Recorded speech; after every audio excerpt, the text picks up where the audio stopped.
Stage 1, pressing for flight. Launch reactor on countdown 1. We are go for launch. Yes, sir. Reading you loud and clear. Clear. The clock has started. The clock has started. 5, 4, 3, 2, 1. Liftoff. We have a liftoff.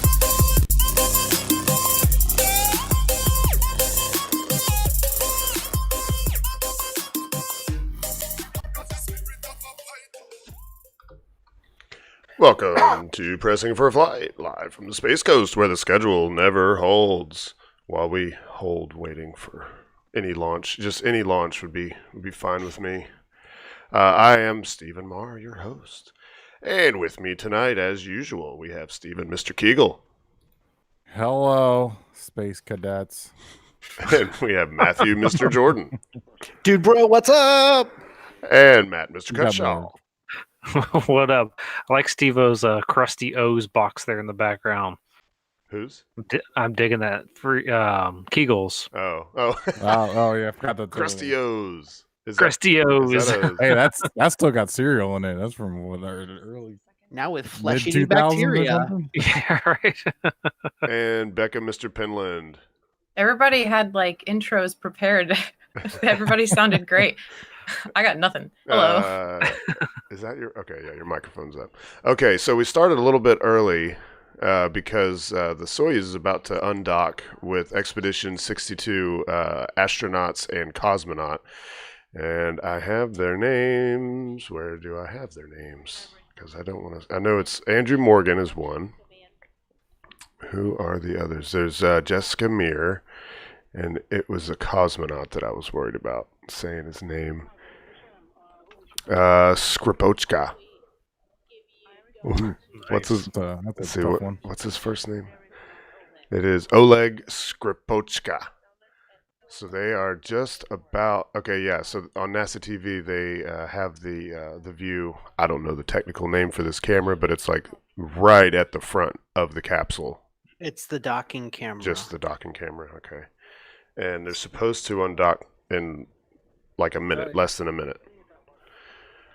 And then they'll come home. They'll do a deorbit burn. Do you guys remember what time the deorbit burn was supposed to be? I don't want to switch tabs. I didn't hear that. I got the speeds, but I didn't get the time. I think it was midnight. The deorbit and land was midnight. Yeah, it's like 12:22 or something like that. So we'll, I'm sure, be done by then. So we won't be here to. And in fact, I don't think they're actually gonna broadcast the deorbit burn. They start broadcasting again when like shortly before entry, and then I think you'll actually see footage, hopefully, of the parachutes deploying. So make sure everybody's paying attention to the NASA feeds, like the different Twitter accounts. You know, they don't always tweet from the same thing. It may come from the main NASA account.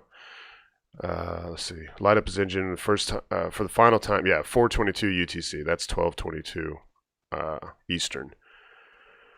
Let's see.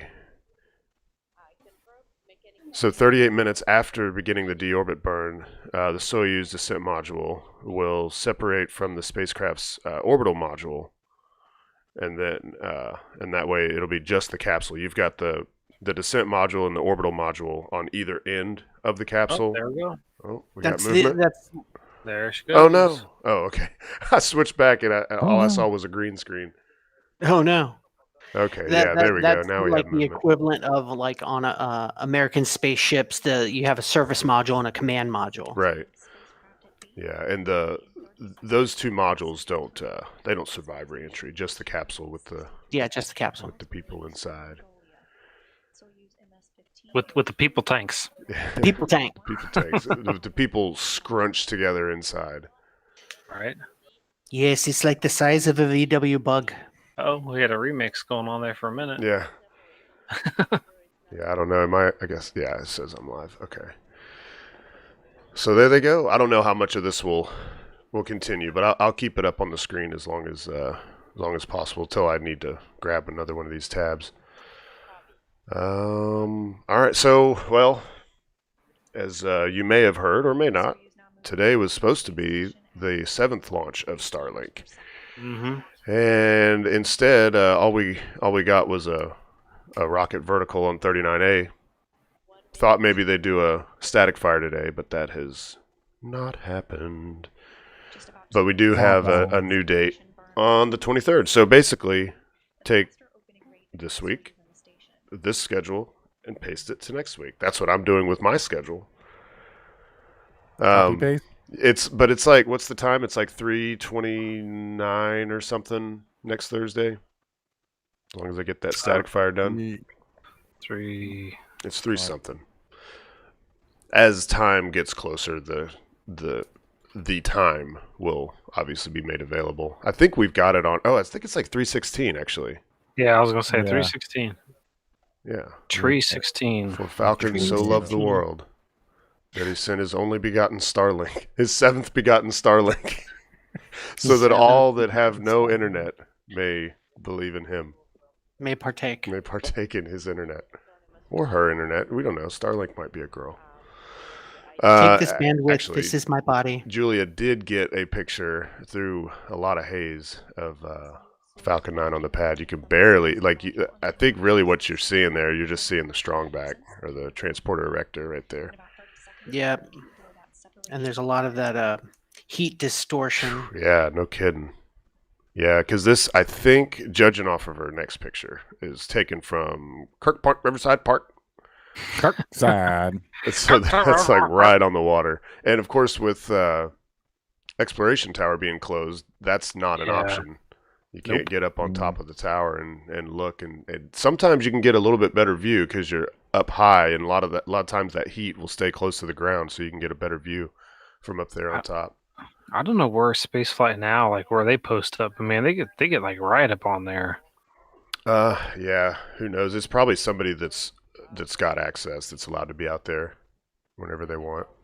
They're essential. Maybe. Well, but they would have to be on Kennedy grounds because you're not allowed to just be out there filming just all willy-nilly. Unless he just has a like a high-powered scope, or maybe he has like a 600 with a teleconverter on it. Do they have right up in it? Some better photos on theirs? Yeah, he got some pretty good photos. I mean, he's but this was from like 12 hours ago, so Yeah. Would you say it was Spaceflight Now, right? yeah, Spaceflight Now. I like following his stuff. He puts out some pretty good stuff. Yeah. Oh, there you go. There's a nice shot there. See? Yeah. See, that's like super close. Yeah, he's right up in I mean, it. because you got to factor in the fact, the further away you get, yeah, you can have a telephoto lens, but that haze you can't do nothing about that haze. That's not a telephoto lens. That's a taken from a cell phone. You think? Oh yeah. Or a webcam. I think they have a webcam out there because sometimes you'll see live coverage of it. Yeah, I think that's fact, probably we've how got a they're link getting for a that. lot of their pictures is with the webcam or some kind of remote. It's that like they have hidden set out up. there in the bushes somewhere, and nobody's ever found it. They just replace it once a month when they go out there to lay remotes. Yeah. Yeah, right. Gotta go change the batteries. But speaking of Starlink, Emery Kelly tweeted something. I guess he found in official documents that SpaceX filed a permit to do a Starlink ground station next to their fairing processing facility.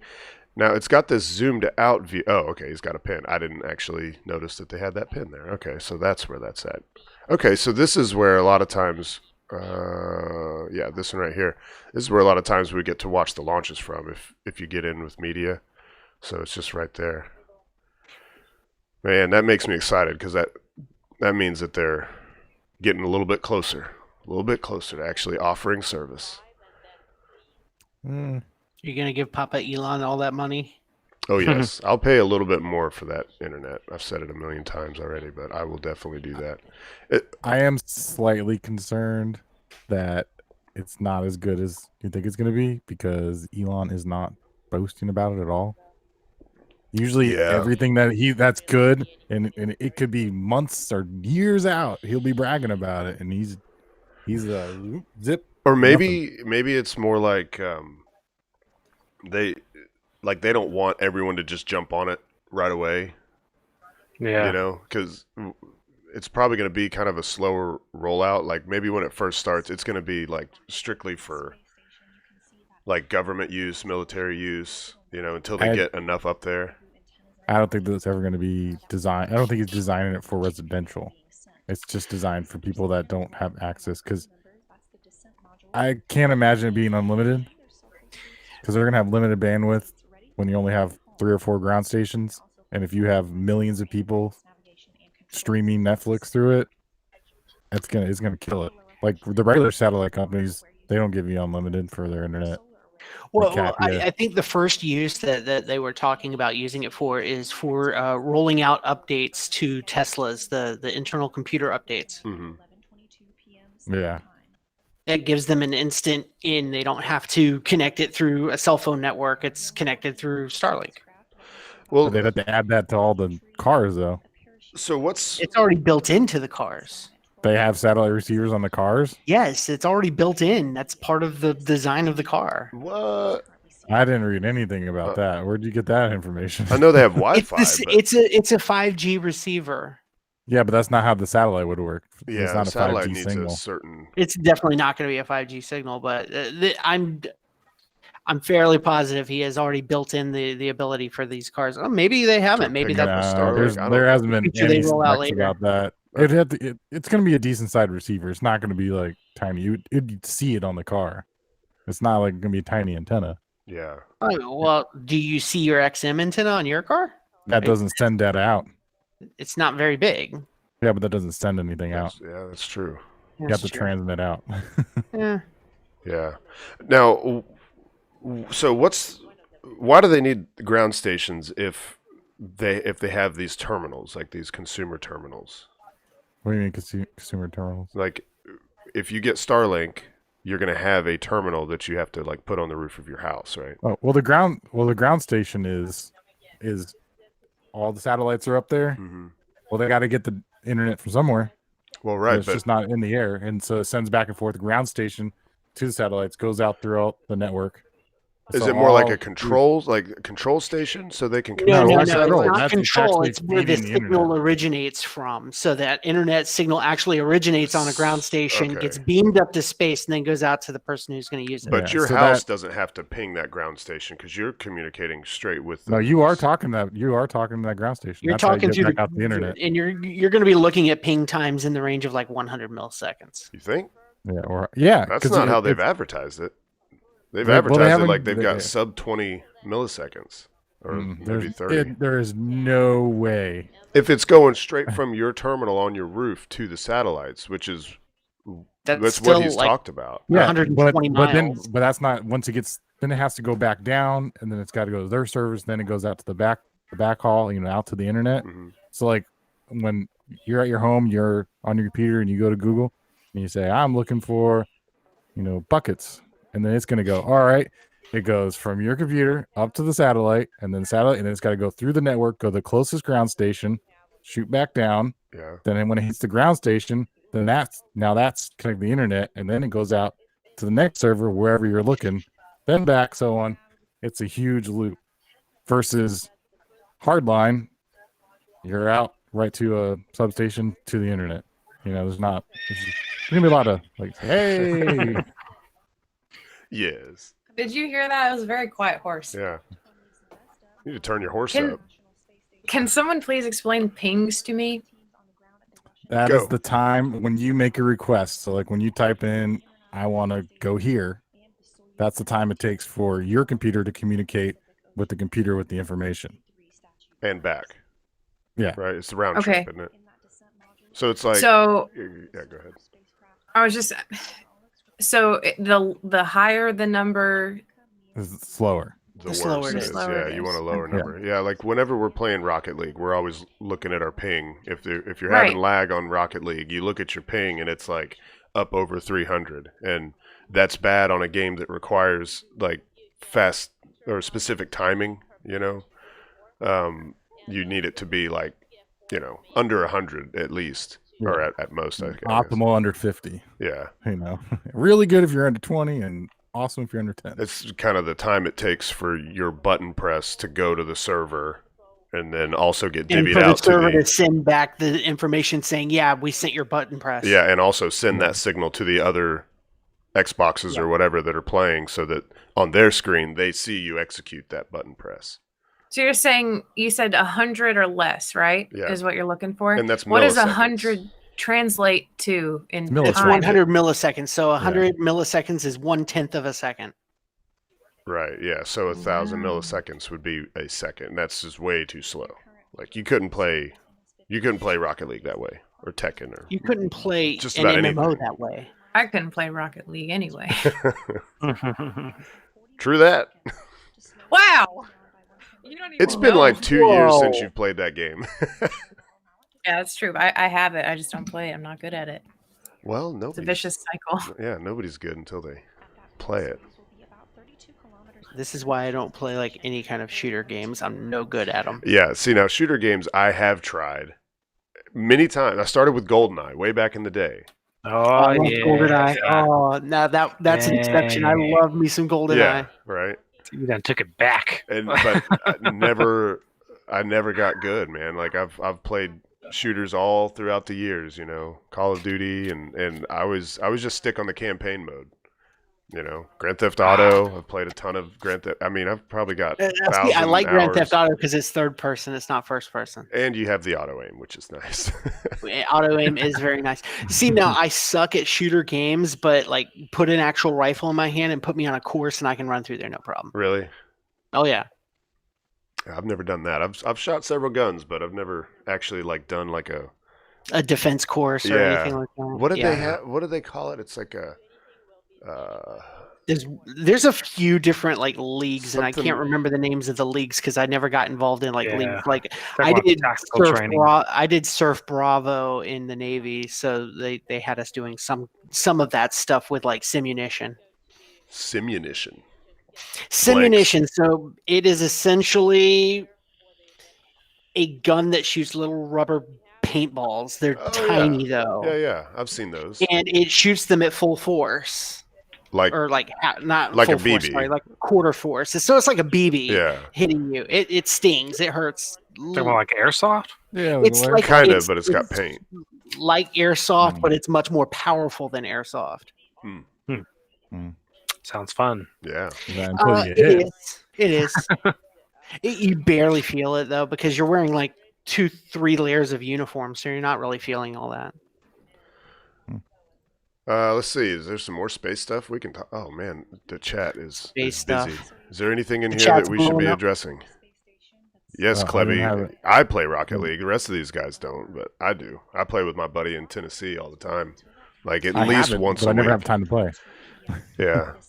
Yeah, I know a lot of people that I've talked into getting this game, and I can't ever get them to play. So As- Tucker, I see you said, is SpaceX still planning on building the launch control tower at Kennedy Space Center? Haven't heard anything about it lately. Yes, they are still planning on building that. No news is always good news when it comes to SpaceX. Like you're only going to hear that The rest of something these guys don't. dies if it I dies. play with my buddy in Tennessee all the time. Like I at have least it, but I never have restreaming. time to play. Yeah. Keagle? Yeah, I know a lot of people that I've talked into getting this game, and I'm hearing our stream right now. So Sorry. Keagle, Like, Well, I was going trying to on bring right up so I now? could see the chat, and I thought I Oh. usually have it muted, but apparently it was not. It's like I hear myself. I hear myself right now. Yeah. So I do play. Not on Steam though. I'm on Xbox. I know that it is cross-platform, but you can't like talk to people when you play cross-platform. That's the big downer. Yeah. You know, like the only way you can do it is if you get like the Xbox Live app and get on there. Can't you do audio back and forth? Just not Not text? through the game. Mm. Let's see. What did I pull up? I pulled up. This is not really like current events, but Jason Major, he's a good account to follow on Twitter. He was putting out these animations of moons of Saturn interacting with the rings, and it's just super cool. And I guess some people don't realize. I mean, you don't realize until you're told, but that the moons do interact with the rings, and sometimes they're actually they're products of the ring material, but they just like gather up. You know, like once a clump gets big enough to have, you know, enough gravity start pulling other clumps towards it, it'll actually clean out that section of the ring. The one I'm showing right now is an example of that. That's pan. Yeah, pan. And pan So is the you see weird the one, gap right? in the ring there. The gap in the ring there is what eventually became pan. Mm-hmm. And pan is the one here. Let me see if I can pull up a picture. It's like a weird looking. In planetary science, they would call it an accretion disk, and the rings of Saturn do act sort of like an accretion disk, where that mass can pull together and form larger bodies within the disk itself. Yeah. That's how the solar system was formed. Right. Yeah. That's Exactly. one of the leading theories. And one of the definitions of a planet is that it has to have cleared out its own orbit. Right. So Pan has this weird disk around it where because it's orbiting around Saturn and it's collecting most of this material right here at its equator as it's going through. And so, man, that would just imagine standing on that and looking. It's like mini Saturn. Yeah, kind of. And it's not quite big enough to have enough gravity to be able to flatten this out. So standing on it, you'd have to be very careful not to ever jump, because you'd probably just jump off into space. Upside down scuba ice cream. Yeah. Well, and it's a what? It's a moon. Yeah, it's one of Yeah, that's a Saturn's moon. moons. A weird looking moon. Yeah, Saturn has a lot of moons, and some of them Yeah, are actually pretty small. Yeah, it's got a ginormous amount of moons. And I don't know about you guys, but this, Moons. to me, it does look sort of CG-ish, but these are real photos taken by Cassini. I mean, some of them could be CG, but, you know, the real ones look just like this. It'd probably be hard to tell the difference, but, man, it's super cool. Let's see. And then there's this one here where, let's see, which... Prometheus is the moon here, and it's You can actually see the interaction right there. Yeah, it's like pulling material out of the ring and grabbing it. Yeah, Prometheus actually crosses the plane of the ring several times in its orbit. Oh, okay. See that, because my question was going to be like, if it's orbiting along this line, why isn't it cleared out all this material? But yeah, okay. So if its orbit is tilted in relation to the rings, then it dives through at different points on the ring periodically. Yes, So it does. there's material for it to actually grab out of there, and it just like causes that little ripple right there. So it makes it get bigger? It makes the planet bigger. Yeah, it collects that material, and some of it just disturbs it and kind of throws it, you know, every which way. But some of it ends up on the moon itself, and yeah, it makes it bigger. And then over millions and billions of years, it could be big enough to, you know, have more substantial gravity and then disturb it even more.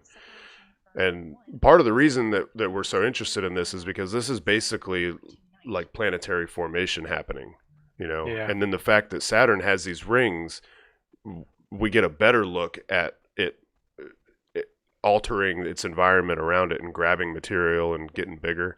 I mean, we'll probably, in our lifetimes, we'll never probably notice a difference in the size of these moons as they're grabbing the material, but it is neat to study, and it gives us kind of a glimpse into how solar systems are formed. And then there's the one ring. Is it the E ring that we didn't even know about until we saw that photo from Cassini from behind Saturn?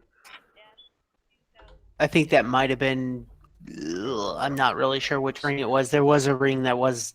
It basically, the ring was in two parts, but from our view, it looks like one big part. Yeah, this image right here. Like this ring here. It's this cloudy thing, and this is actually produced by Europa, right? Europa spewing out material from its like the geysers, the ice geysers. Mm-hmm. Yeah, we didn't even know about. Like this is another one that kind of looks like water CG vapor or ring. like someone painted it. This is a real image. What? This Yeah, isn't. that's a real image with the sun in the background. Let's see. And in the background, you can see Venus, Mars, and our home planet Earth. I don't know which one's Earth. Probably this one, just because it's the brightest. because we got a lot of clouds and a lot of water. But Venus is pretty bright too, so I'm not sure which one. There was an image like this. There's been a couple images taken like this from behind Saturn. And then you guys might remember a few years back, I want to say it was like 2012, 2013 or something, they did the wave at Cassini thing where at a certain moment, Cassini was going to be taking this image and they wanted people to go outside and just wave at the sky, and then they could say that they're in that image, you know? But I don't think it was this one, because it was, I want to say that, well, there is a dot, like, I don't But know if I that mean, is. you're totally in this picture. Yeah, you are totally in this picture. Everyone that exists is in this picture, and a lot of people that don't. Let's see, was there, it seems like I had a couple. Oh, yeah, this one right here. Oh, man. So this is Daphne's? Is that right? Is that the moon right here? Daphnis. Daphnis? So Yes. it's like disrupting the material and like kicking some like up in relation to the orbital plane, and you can actually make out the shadows as it orbits around. That's pretty cool. That is awesome. I love it's like, I think Becca's camera's frozen, or at least on mine, and like she just looks so interested right in the frame that it froze on. It's kind of funny looking. Am I frozen? Well, not now. Okay. Yeah, so that's cool. I think this was all the ones that he posted here. I can just go to his account and see if he's got any more that he posted. He posts such cool stuff, just He really beautiful does. images. Oh, there's a good there's Pan right there. That's kind of a pixelated image there though. I just want to make sure. Oh, there's Superman. There's Spock. Okay. Yeah. So the key to the moons of Saturn, for anybody who doesn't know, they're all named after Shakespearean characters. Oh, yeah. There you go. I didn't know that. Yeah. So is it Pan? Is that Pan's Labyrinth? Is that Shakespeare? That's not Shakespeare. Pan's Labyrinth wasn't Shakespeare, but Midsummer Night's Dream was. Mm. And that stars Pan. Let's see. Is anybody watching chat? Anybody? Oh yeah, Harry. Yeah, it's a good point. Yeah, you can browse all the Cassini image data. I like that ravioli moon. Harry Stranger pulling it out right there. Yeah, Stephanie Right. said it looks completely fake. You're right, it does. Where is that? I'm gonna try to find it, but let's see. Cassini raw images. Solarsystem.nasa.gov. There you go. Oh wait, there was actually a link for the raw images from Cassini. Yeah, so you can go here. So you saw what I googled. It was just Cassini raw images, and it's thousands. Oh, but they do have filters, so you can see. Let's see. Yeah, like you're talking thousands per moon. Oh yeah, for sure. Some of them are out of focus. Looks like. That's why they're raw images. Yeah. Just snapping shots over and over. So yeah, do that. Have fun with that. And there's actually been a lot, and these animations that we're showing you. I don't know if Jason Major did these himself. It's possible, but you can take these images and you can make these kinds of videos. A lot of people, that's kind of like a hobby that they do. You just take all the raw images that are from the same shoot, and you can pull them into some video editing software, and you can have it run it through. It's pretty sweet. Let's see what. Oh yeah. Okay. So I wanted to talk about OSIRIS-REx because they are coming up on Close enough. close enough. They're coming up on getting their sample. So OSIRIS-REx is this probe that has been sent out to the asteroid Bennu, and if you remember, actually, Matt, is your name on it? I want to say you, or maybe you did it. Maybe it was Parker that you did that with, because I know they had Parker, Solar, and Curiosity, Insight. Solar Orbiter, maybe. Yeah, Solar Orbiter as well. So this was sent out to Bennu, and you can see it here. it's been at Bennu for a little while. I'm not sure. Does anybody remember how long it's been there? Because they've been doing checkouts for a while now. Yeah, it's been out there for a minute. I don't know if they did put your name on this one or not. Not that I can. I remember hearing about it on Planetary Society all the time, or Planetary Radio. They were like, go visit the asteroid Bennu. Oh, okay, gotcha. So this line here is obviously like its typical orbit, I guess, is like they were orbiting along its terminator, but to go get this sample, they've jutted out this way, and it's showing that at a certain point they're going to go down to the surface or close to the surface, and then back away. And this is just like a test run of this maneuver because they want to make sure that they're going to be able to do it, and then they're not going to end up crashing. And if anything goes wrong, then they can kind of troubleshoot that as they go. And here's just kind of a animation, just a artist rendering of what that kind of looks like. So this was posted as this was happening, and so that's OSIRIS-REx lowering to the surface. But this is really cool. This is the actual footage from it, and this took place over the course of 10 minutes. But at the beginning of it, it starts at about 394 feet, and it goes down to about 213 feet. So it seems like it's really close because you have no real frame of reference to really tell exactly how far away it is. These look like small rocks. They're actually really big. And so whenever they actually get ready to do it, they're gonna drop down, and whenever the thing on the end of the arm, it's going to touch, and there's going to be like a jet, like a kind of an air jet. Is it air? It's got to be air. Compressed air. Yeah. So it's going to basically disturb the soil to force some of that up into the arm, and they're going to collect it that way. And then, oh man, how long until they get back? It's gonna be a minute. It's going to be a while. Let's see. Yeah. Wow. 300 milliseconds.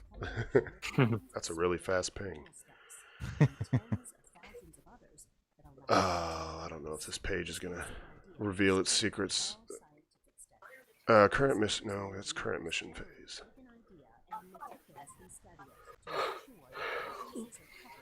Timeline. Here we go. I do like a good timeline. Everybody Hey, it looks loves a almost good like timeline. looks like Star Trek-ish. Yeah. It's going to come back to Earth on 24 September 2023. Thank you, sir. So we got a little while before the scientists get their hands on it, but that'll be a big day. That'll be really neat to have. Oh yeah. This is this ours? Because I know Japan just did one. I don't think they've got their. This is NASA. Right, but this will be NASA's first time getting a sample from an asteroid, right? Yes. Yeah. And Japan just did theirs, but they haven't gotten theirs back yet. No. Hayabusa 2, That's Yep. it. That's the one. Hayabusa, named which after- means peregrine falcon in Japanese. yeah, Oh. and also fast motorcycle. And fast motorcycle. Yeah, Hayabusa. Yeah, Yeah, boosters Hayabusa. are fast. Oh boy, are they! Well, just about any bike's fast. The weight to power ratio. Faster than me. But a Busa is some serious power, though, man. That I've rode one. Those things are, whoo, things get up and go quick, man. Let's see. Potential mission sample return.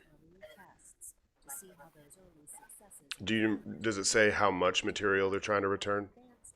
For OSIRIS-REx, it was 60 grams. I mean, that's a good amount. It's a good amount. I approve that amount. Let's see, this other thing that I wanted to show on here. Hayabusa 2 comes back later this year. Oh, cool. Okay, so it's not quite as far out, or what? Not at all. All right, this little clip I wanted to show. It's Simon 2, which was launched from right here on the Space Coast, and I believe it went up in a Dragon too, right? Here, let me turn that. Oh, this weird little robot thing. Yeah, you remember that thing? Simon, Yeah. wake up. Yeah. I'm It's waiting got like for your a face command. on it. Pitch down 40 degrees. Wilco, pitch down by 40. And it's using little bursts of air to do this. Simon, rotate right 90 degrees. Okay, turning right by 90 degrees. I thought it uses little high-powered Okay, fans. that was to turn pretty it. good. He pretty consistent. Well, maybe How's there's the a, weather in Catania, Italy? The current weather in Catania, Italy, is partly cloudy at 18 degrees. I think there's a couple different versions. I was hearing that one is powered by like CO2 canisters, but then another one, I think the newer one is supposed to actually like suck in air out of the surrounding atmosphere, and store that, and compress that inside it, and then use it to propel itself. Like, so basically, it's a floating space Alexa. Yeah. Yeah. It's a companion thing, right? It's what it's supposed to be designed for. Yeah. I think I'm not sure exactly what they're going to do with it once it's done, or like once they're done testing it out. I mean, Unless that thing can DM for me, I'm not going to like it. I think you can like ask it questions like just for reference on things. Like if you're working on something, you can just kind of shout out a question and it'll answer it for you. It's powered by Watson, so you know it's pretty smart. I mean, Watson, I don't know. I don't know, man. Watson beat a lot of the best Jeopardy people. Depends on what you're using it for. Oh, why? Have you used Watson and had bad results? Well, they use it on the Weather Channel. It's not very accurate. Yeah, but Dark that's more Skies like does a way better job. That's more like prediction. It's a It little uses Watson. right, but it's yeah. I think to be fair, it's not like it's a lot easier for it to pull up information that exists than to take and then make a prediction about the future. Well, if it's smarter than Alexa, I hope that Amazon buys them, because that thing I gotta yell at all the time. Doesn't understand nothing. Yeah. I don't think Amazon will ever buy out Microsoft. Not wait, it's IBM that owns Watson. Oh, it's IBM, yeah. I don't think they'll be buying IBM either. Hey, anything can happen, especially after all this. Oh gosh, Amazon's man. doing fine. IBM. I heard that Netflix is worth more than Disney now. Yeah. Really? That is insane. Disney stock is almost under $100 a share. That's what I was telling you. A month ago it was Keagle. like $80. So yeah, you already missed that bandwagon. That's too pricey, man. I'm just hitching my wagon to Carnival or Norwegian or something. They're like between $10 and $15 a share. I got out of those guys. Oh, you did? Oh yeah, it's gonna be a long time. Oh yeah, it is gonna be. Well, that's worth anything. So in the meantime, I've been making money every day. That's so cryptic. Well, no, I'll buy into something and then sell it the next day. Oh, really? Especially like a technology stock, because those are the ones that are really doing well. So you're Delivery just doing services, day trading. Snapchat. I made some money off Snapchat today. What's the other one? Rev Technology, which they do defense equipment. Yeah. Made like $80 off of that today.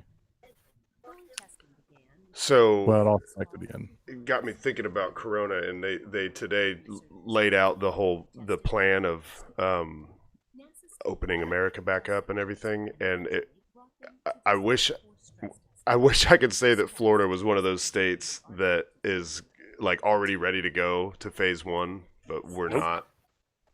So I think that I'm still, I feel like we talk about it every week, but I'm still curious how they're going to handle DM2 and everybody wanting to come see it. Yeah, it's gonna be crazy, man. You can't stop all those people from wanting to come. I mean, that's a historic event, man. That's a historical, man. You can't stop people from coming. I don't know. I don't know how they're gonna handle that. I just do not know. Yeah. Well, I'll go. I'm in the process of 3D printing a Bane mask that's you put an N95 Is that right? or whatever. I knew somebody was going to do it eventually, walking around with a Bane mask, man. It's taking a while. It's a lot of little parts. So also, interesting thing I read while we were sitting here discussing Hayabusa and just sample return missions in general, which is a big push. I think we should be doing sample return missions a lot. I think we should be doing asteroid return missions and asteroid redirect missions and all those kinds of things that are actually going to bring industry into space. Absolutely. But the cool thing about Hayabusa is that the spacecraft is not coming back. It's actually going to shoot a capsule into Earth's atmosphere as it passes by. Oh, and then where's the spacecraft going? They are planning on using the spacecraft on an extended mission to another asteroid. And do they have the gear on board to do another sample? I don't think they have gear to do another sample, but they can definitely characterize. Yeah, Does it just shoot like a tube, like you see at the bank? Just like, yeah. just coated in shuttle tiles. How's it slow down? Has it got a parachute? Anyone know? Like, how does this thing get back in the atmosphere? I haven't done very much research on it, so I don't know. It's basically a miniature teardrop capsule. Okay, but still, how does it slow down? Oh, I'm it's sure going to have a miniature parachute. Okay. They're not going to let this thing hit the Pacific at 3,000 miles an hour. It's going to be like the little army men with the little parachutes. Oh yeah, little plastic parachute. That'll help. We've been doing this, like America has been doing this exact sort of return of small items from space since like the 1950s. Oh yeah, like that was our first method of spying on Russia. Was they would Corona, Project Corona. Oh, it was called Corona. Wow. Yeah, it was. Wow, how timely. That's fine. Timely. But they were predicting now. But yeah, that's actually kind of neat. They would they'd send up the cameras, but all they had was film back then. They didn't have a way to send us images back, so they would drop these little canisters, and they would pick them up out of the air, I think, right? That was always the desire, to pick them up out of the air, and they actually did do that with quite a few of them. But in general, they would land them in the Atlantic and then go out there and grab them. Oh, okay. Yeah, that's just how we had it. In fact, okay, wait, maybe I might be mixing something up with, like, this was something they wanted to do, but they didn't actually do it. But or maybe it was Russia that did it, where they wanted to send up like kind of a canister, but big enough for a human to actually take pictures. I think that was a Russian idea. I mean, but that never was actually kind of happened, right? That was kind of the idea with the manned space program, and the United States didn't even have a window on their spaceship until like last rev before they actually sent it. So that putting a window on it added weight. They didn't want to do that. Well, didn't Alan Shepard's flight? He didn't have a window, right? That's correct. Okay. And did Gus have one? I believe Gus had a window. Okay. No, they didn't get a window until Glenn, because he's the one that had because Gus had the door issue, and when they redesigned the door, they put a window in it.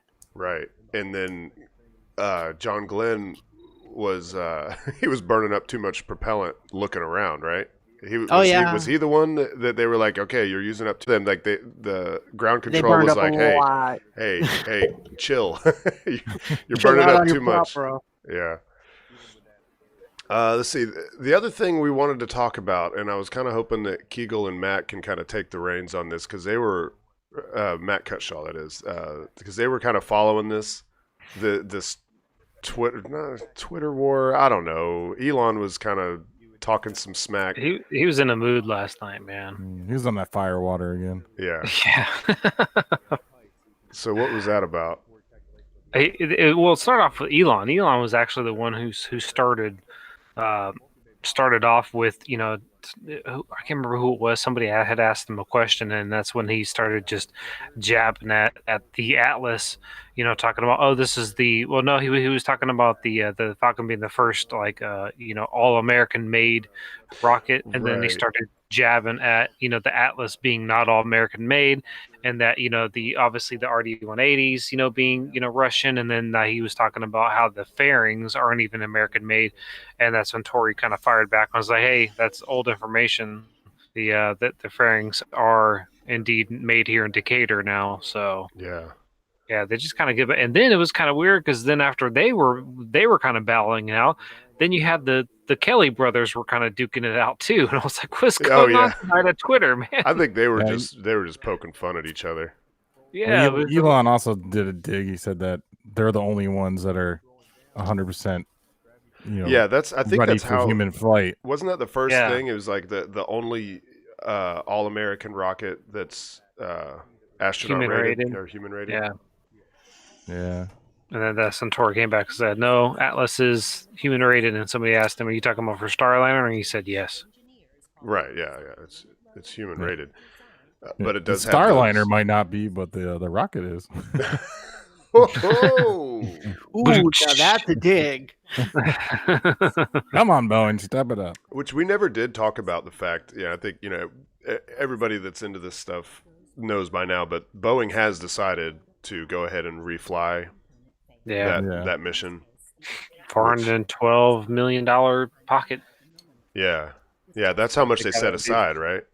Yeah, they set that aside out of their earnings. Now, I was originally under the assumption that that actually was a cost being passed on to the taxpayer. Now, don't get me wrong, that cost will eventually be, recouped by the taxpayer. Probably, but they actually took that $415 million out of their own earnings for the year and set it aside. So they took that from the stockholders, not from the taxpayer side. And I thought it was interesting that they said that it was their decision, which if it was their decision, then why did it get leaked?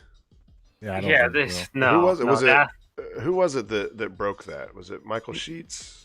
Yeah, it was one of them. I can't remember. I just remember when it got posted, like everybody ran with it because you saw all the major outlets, posting it up. But darn well it was NASA breathing down their neck saying, "Hey, look, SpaceX got their stuff together. You guys are going to have to redo. You're going to have to redo the capsule." I mean, that was not.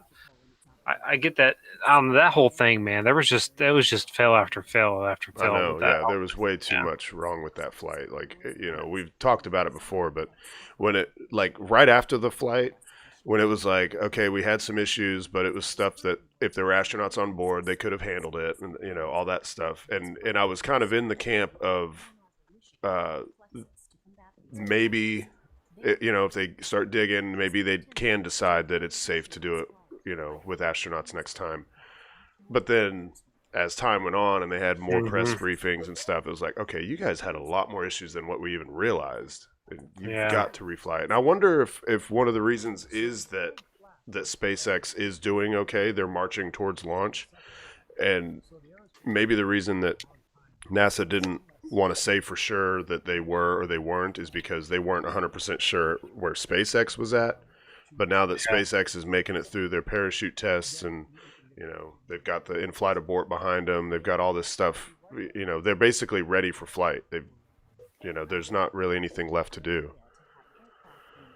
Yeah, SpaceX is, again, I'm not a super huge, SpaceX fanboy. I admire SpaceX because they get it right. And their fills, they make up for it very quickly. So, They're a very admirable company. I mean, so is Boeing, so is ULA. I love them all. You know what I mean? My heart goes to all of them. I don't have one particular favorite launch provider. I love them all, but SpaceX is doing very well right now. Yeah. You got things that you like about each one, but they're all rooting for all of them. I love Tori. Love you, Tori. You're the man. He's just the man. He's the best CEO. Him and Peter Beck, they're awesome. I mean, Peter Beck's not as active, in the social media game, but he makes himself available. Like there was recently, Everyday Astronaut put out a video, an interview with Peter Beck, just like a couple days ago, talking about their recovery method, which he said, what number was it? He said it was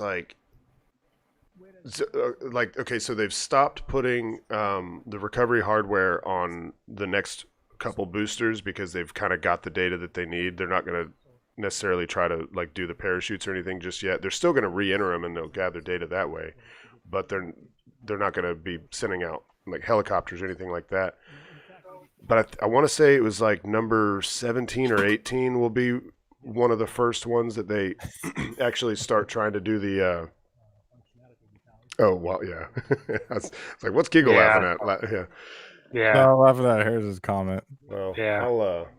I'm not a huge I know. SpaceX number while I'm wearing a SpaceX hat. Hey man, this is a good I'll hat, put my man. 3D Okay? printed X up there. You know, It's This a is a good hat. hat. It's just the hat he put on today, Right? y'all. yeah. Let's see. What is Daryl saying? And Got didn't lots of them. just get turned down on RFP or something recently. Like their proposal was bad, and NASA said no. You have other stuff to worry about. Talking Yes, about that about happened. Boeing, right? Yeah. Yeah. Well, that's They've got their own issues with already signed contracts that they need to take care of before NASA's going to give them any other business. right. Mm. It's a shame, I really, I wish that it was a little more neck and neck. I mean, remember this time last year was when we were like, oh, that's it. Dragon's definitely not getting there first because of the Parachute issue. the static fire one when the one blew up. Oh yeah, when that one be a pop like a soda can. Yeah, it was on. I think it was on April 20th, right?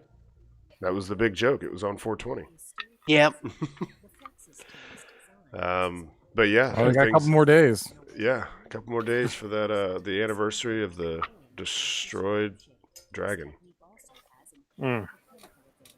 I think that's one thing that SpaceX does very well is their iterative process works in such a way that they can quickly shift focus between I have a problem over here, everything's going good. Oh, there's a problem over here. Let's fix that real quick. And they're so good and quick about that.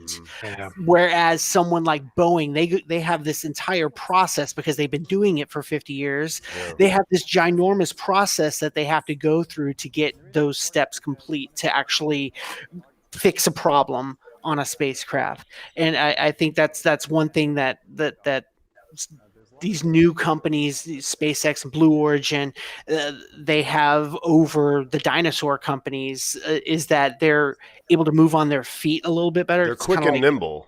They they're go quick and crazy nimble like when they young hear a basketball symbol, player. right? Yeah, but that could be a bad thing later on when someone overlooks something. Oh yeah, Not for going sure. through the checklist properly. Yep. Yeah, they're never free and clear of having problems. That's for sure. I mean, it's like there's been times that it seems like SpaceX they're on a roll, and then it's just like we had with the last Starlink launch. They had an engine go out, and it may turn out. Hopefully, we'll have an opportunity to ask questions or something at the next launch. Hopefully, our escorts will be willing to answer some questions we don't know. Sometimes they are, sometimes they're not. Someone in that Twitter little battle the other night was trying to ask Elon, be like, what about your last failure on the Starlink? Yeah. And I didn't want to comment, but no one else does, Press. But it was like, it was the sixth time it went up? It was the fifth flight for it. Or fifth flight, yeah. And it might be that's all it was. It was, it's the fifth flight, and so this is a new level of wear and tear that we hadn't made it to this level yet, and now we see this. And that's why he launched his own satellite and not someone else's cargo. Exactly. Yeah, exactly. Yeah, before all these Starlink launches started, it was like, oh, so this is how they'll prove out flying boosters 5, 6, 10 times, Yeah. The goal is 10. Stuff. Right. Yeah. Goal is 10 with this one. Starship's supposed to get up to like 100. Yeah. Yeah, he's getting there. Whether that happens in actuality remains to be seen. I think that where could be it's going to be you the think that could biggest just be factor. the hull, and then you can replace the engines, need be. Like maybe the ship itself, but not. I don't think they're going to reuse the same engine 100 times I see what you're without saying. doing overhauls. Like the airframe is still fine. Yeah. Yeah. How And- long can and- the and engines go? That's the question. The way they design their rockets, everything's designed off of it's modular. Those engine swaps actually don't take but a day. Yeah. Yeah. It's like it's popping those out, put another one in. Like Yeah, it just pops right out and pops the new one back in. When I was able to tour over in Texas, I got to a real good close up of the OctoWeb, where they have the 9 rocket engines, and it's seriously they just plop it in there, connect a few hoses and some wires, and they're done. Man. Yeah. I think somebody asked Elon what the serial number for the Raptor is at right now, and he said serial number 26. Oh wow! So they've come a long way. Yeah, because it wasn't. Man, what was it like December, November that they were on like number 6? Yeah, they've upped it 20. So they must be feeling pretty confident about the design then, if they're pumping them out that fast without actually. Well, I'm sure they're testing them at McGregor, but you know what I mean, without. Yeah, Raptor's a mean man. That's a mean motor right there. Yeah, they get tested 3 times in McGregor before they come here. They get tested by themselves on a test stand. Then they put it on the actual rocket on a test stand. They run a test there, and then it gets shipped over here, and they run another static before they actually launch it. Okay, gotcha. You're talking about Merlin. Well, that's the way they do Merlin, and that's the plan for Raptor. Is that it's going to be tested multiple times before it's fired the first time under the rocket. After it's fired the first time under the rocket, it's proven. So, and that could have been the reason why the Starlink, why that Merlin engine failed that one time. Because look how many times they have to be tested, and look how many times they've actually flown. That's a lot of wear and tear on the engine, especially with engine with as much power as those things put out. They extribute a lot of stress and a lot of forces. Yeah. So, there's some engines that can only be lit like a few times. Yeah. And these are ones that can be lit quite a few times, like a lot. Yeah, it's my favorite engine. I mean, they have to. Well, some of the engines on the first stage get lit multiple times just in one mission. For re-entry and landing burn. So they're good. I'm sure they're fine. Obviously, NASA feels comfortable, putting astronauts on it. I have a feeling that they had a pretty quick understanding of what happened with that one engine, and it wasn't a big deal. It was the 5th flight for it, which so that could be the 15th time that engine has ignited. Yeah, I'm just excited that it's going from 39A again. That makes me happy. Yeah, Harris, you're right. Yeah, lunar module could only burn once. That's the descent engine, right? Or was it the ascent engine also? Because the descent engine, it was just one long burn. It was flight proven they could do it twice though, and that's the 50th anniversary was this week. Oh yeah, with Apollo 13. Yeah. Which, by the way, I don't know if you guys have found this. I hope I can just Google it. I've got Apollo 13 real time. Excellent. This website is just incredible. It's all the live audio. I have to mute it. Sorry. Okay, just don't call it the reefer. Don't call it the reefer. I like that. there's your show title. But this is here. I'm gonna actually blow this up. This thing is covering it up. Oh no, here. So I'm gonna blow that up, and it's got the actual transcript here of not everyone that's speaking. Here, I'll let you hear some of it. Okay, at about EI minus 19, we get back into the standard entry checklist on page 2-2, where it starts with P61. 8 hours. Okay, so that was actually a pretty good example there of how you get multiple people talking at once, and those people are just so accustomed to it that they can communicate while other people are talking. And some of those channels, I'm sure, are isolated. They probably have the ability to isolate out just their channel and stuff. But I was listening to a podcast that was talking about this. I want to say it was Houston, We Have a Podcast. They were going over how the audio was recovered, and they put it all into the timelines, all the different recordings and stuff, and talking about how these people they were just so used to it. They could have 5-10 people talking at once, and they could zero in on just the thing that they were listening for. But it's got all these images as they were taken. It's just whenever there's a new image that was taken at whatever time that you're at, it'll pop that up on the screen. It's got the entire timeline here. You can skip to any point within the mission, and there's a point on here that you can go to right when the explosion happened on Apollo 13, and that whole thing is super interesting because it's everybody in mission control trying to figure out what happened. They've got other people coming in and trying to figure it out, and it's really pretty miraculous the way that all these people came together and figured out what happened and how to get these people home. So just Google Apollo 13 real-time mission experience, and you can do this on mobile. The experience on desktop is way better because you get all this stuff, and whoever's talking is going to get highlighted on here. And you have they'll show. Actually, yeah, if you click on the Mission Control Audio tab, it'll show all the different channels and then who's speaking at what point. It's just super interesting.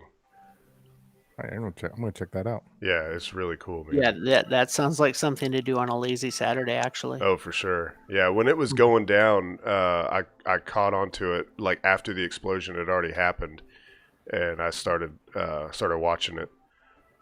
And it's really cool. I mean, the audio has been out there for a long time on YouTube, and I'd actually heard it, but there's so much more information going on here, and having that scrolling transcript is really nice. It has like the most important. It doesn't have everybody's transcript on there because it'd be too confusing. But like if any of the astronauts speak, or flight control, or the Capcom, several they'll have those in the transcript so you can read along with it, because sometimes you're listening to like radios, and if you ever listen to a CB, you know how sometimes it's kind of hard to make out what people are saying, but they help you out. It's pretty sweet. So with this talking about Apollo 13, I'm going to go ahead and just throw this out there. If anybody has the chance or opportunity to meet any of the Apollo astronauts, I highly recommend doing that if you do get the chance, because we're losing these Apollo astronauts quicker than what we can even. Yeah. I don't know, man. I'm still tore up about Al Warden. Losing him not too long ago. I've gotten the pleasure to meet him twice. You know what I mean? And he was just an incredible guy. Yeah. You know what I mean? We're losing. We don't have very many left. You know what I mean? So if you do get the opportunity, especially a moonwalker, I think of all the moonwalkers, I think we are down to. I think we only have 3 or 4 moonwalkers left. You know what I mean? We have Jim Lovell still, right? Yes. Yeah, he's not a moonwalker. Yep. Because he didn't. He went up there 3 times, or not 3 times. He went up there twice, and the second one he was supposed to land. And obviously, you guys have seen the movie. I think for our moonwalkers, I think we only have obviously Buzz. Mm-hmm. We have Harrison Schmidt, and who else do we have? Michael Collins, but he didn't walk on the moon. No, Michael Collins didn't walk on the moon. So Apollo 11, we only have Collins and Aldrin left. Yeah. We have Jim Lovell. I can't think right now. Yeah. But for sure, yeah, that's true. It's been a long quarantine. Yeah. Yeah. My brain is fried. So, but if you do get the opportunity, definitely. I know we did have Space Fest this year, then it got canceled because of COVID. But if you ever get a chance, the opportunity, to meet an Apollo astronaut, I highly recommend it. You know what I mean? And these are guys who have actually been to the moon. Can't get anything cooler than that. Yeah. You know what I mean? Like, that's just the most awesomest thing ever. And just listening to them tell their stories is just phenomenal. Yeah. Listening to them tell their stories is awesome. If you ever come across a documentary that has actual Apollo astronauts in it, they're so good at telling their story, because they have, the kinds of people that they were. They had such good attention to detail that they're super good at telling those stories. The one I always recommend, I've probably mentioned it before, but When We Left Earth is an incredible documentary series. It's like that one's really good. It's like 10 episodes or something, but it starts from the beginning of the space program and goes on up through the space shuttle. See, I'm a big fan of Moonshot. It was released in 1992 for the 25th anniversary. Oh, okay. 1994 for the 25th anniversary of the moon landing, and it was it's based on a book that was written by Al Shepard and Deke Slayton. Yeah. And Slayton, you get a couple of small glimpses of him in the documentary, and the narrator, which is Barry Corbin, he's actually speaking in Slayton's voice because Slayton actually died during the making of that documentary. Oh. He passed away from brain cancer. So it was all dedicated to Deke, and it was, oh man, such a great, like if you want to see essentially everybody, because not a whole lot of them had died just 25 years later. So Right. you got to a lot more of those stories, and you really got to see some of the personalities that like Wally Schirra and Pete Conrad, like the real personalities in the space program back then. Yeah. And Story Musgrave, which never showed up on the Yuri's Night broadcast. I was very sad about this, missing out. He was definitely one that I was looking forward to the most. Yeah. Well, everyone else talks so much, but I didn't have room for him. So Daryl said in the chat he came across a presentation played on the mission director loop that lasts about 3 hours about the space shuttle and a station. It was on Monday while the crew was asleep. Okay, so this is during the Apollo 13 in real time, I'm guessing, and it was they talked about the space shuttle during the like in the loops. That sounds really cool. I'd like to know the timestamp on that, because like hearing about him talk about the space station like before, or the space shuttle and the space station before they existed, that's really interesting. I remember John Young hearing that they had approved the space shuttle while he was standing on the moon. Okay, Daryl said yeah. So that's actually in the Apollo 13 real-time mission experience. So I'm gonna have to find that. Yeah. Oh, I'm definitely doing that Before the explosion. Okay, it's before the explosion on Monday. Okay. Cool. I'm definitely gonna look that up. Thanks, Daryl. Yeah, that's really cool, because I did a lot of research into the beginnings of the shuttle program, because one of the speakers, and I forget who it was, they were talking about how it was like a roller coaster of how they really enjoyed the shuttle, and then they got to a place where they're like, the shuttle was the worst thing ever, and now they're back to a place where they're like, I really appreciated the shuttle. Right. And I've kind of done the same thing personally, where I really enjoyed the shuttle when I was a kid and when I was a teenager, and the shuttle was launching all the time, and then the shuttle program ended, and then I read Zubrin, and I got this like really bad taste in my mouth about the space shuttle program. Right. So I did a lot of like historical research into like the reason the space shuttle came to be, and how did it get through Congress and those kinds of things. Like NASA actually had told Congress, hey, we're going to be able to fly this thing 75 times a year. Right. And it was like oversold like crazy. Like crazy amounts of oversold. And it's like Congress just ate it up like. Yeah. Well, I think they wouldn't have approved it otherwise. They needed something that could fly a lot, and they just didn't realize. It was never going to get to that point where they're able to. No. Not at all. The fastest turnover on a space shuttle was what, like 62 days, something like that? Yeah, I think that sounds right, because people have compared the reuse of the shuttle to a reuse of a Falcon 9, and I think 62 days is right. Like Falcon 9 has yet to beat the shuttle on fastest turnaround. Yeah. And what's his face? Werner von Braun wrote a book in 1950. It was either 53 or 56. It was called Der Mars Project. And Der Mars Project is basically his plan for getting us to Mars. Yeah. And one of the key points in the plan was that we were going to need enough space shuttles to be able to launch 10 a day to build these ginormous spaceships that we were going to be sending off to Mars. Right. And it's just like, I look at that, and then I look at what actually was the space shuttle, and it's like, how did we go from that to this? But he was an engineer, and he thought like an engineer, a lot like Mr. Musk does. He speaks as an engineer, and he talks well, theoretically, yes, this is perfectly exactly what's going to happen. And then in practicality, it doesn't work that way. Yeah. Klebby Harris pointed out the fastest pad turnaround was 17 days. Yes, the fastest pad. See, now that's good. I was looking for that at one point, and I couldn't find it. So thank you for that, Mr. Harris. Yeah. Let's see. Is there anything else you guys want to bring up? I feel like we've had ourselves a show. Yeah.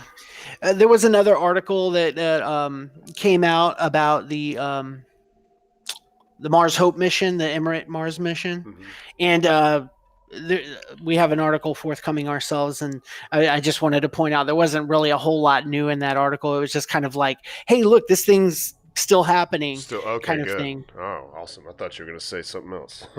No. So far, how many do we have going to Mars this year? 3. You have China's Mars mission, which is a lander, and then you have Hope, which is an orbiter, and then you have ours, which is a lander. All right. Awesome. Well, we'll definitely talk about those things as it gets closer, because you know that Perseverance is launching from right here on the Space Coast. July 17th is the opening of the window, and it goes for like 3 weeks, I think, or 2 weeks. I don't know. It's like August 5th. It's a 2-week window. Yeah. So that's going on in Atlas V, and hopefully we'll be up close and personal with that one. Yep. A lot of good stuff. We got DM2 next month. I mean, we are possibly within a month of that happening. Probably not. I'm gonna air more on like the end of May, probably, maybe even the beginning of June. But we are getting. I'm gonna say mid-June. Mid-June. All right, you heard it here first, folks. All right, well, that's the show. Thanks everybody for hanging out in chat. We really appreciate you. Bye, guys. Play us out there, Keags.